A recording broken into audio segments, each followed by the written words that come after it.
A block is kept on a horizontal table. The table is undergoing SHM of frequency 4 Hz in a horizontal plane. The coefficient of static friction between the block and the table surface is 0.72. Find the maximum amplitude of the table at which the block does not slip on the surface. So with us here, we're given the friction, coefficient of friction, which is mu equal to 0.72. We're also given the frequency for the SHM, which is 4 Hz.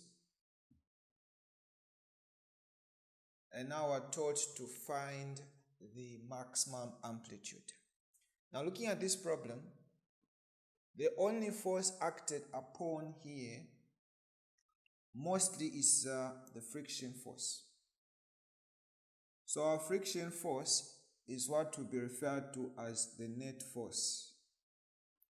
And according to what we know about friction force, we understand the friction force, since this is a horizontal plane, it will be presented as mg mu, as mg in this case is our normal force, and this is equal to the net force according to Newton's second law of motion is mass times acceleration. Now with what we have, mass will cancel both sides, and this leaves us with acceleration, which is equal to g mu.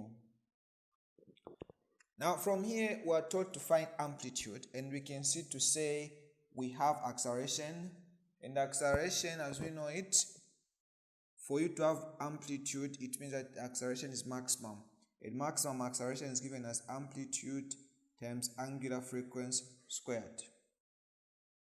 So this will therefore mean that for this first expression, left hand side will be substituted by amplitude angular frequency squared, which will be equal to g mu.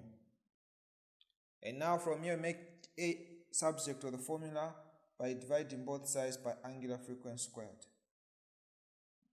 So our amplitude is equal to g mu over angular frequency squared. Now we understand, say, angular frequency is simply the product of 2 pi frequency squared. Substituting the values will give us amplitude to be equal to g is 9.81 times mu is 0.72 divided by 2 times pi times the frequency, which is 4 Hz, all squared. Computing this value gives us our amplitude to be 0.01 meters. And the question is done.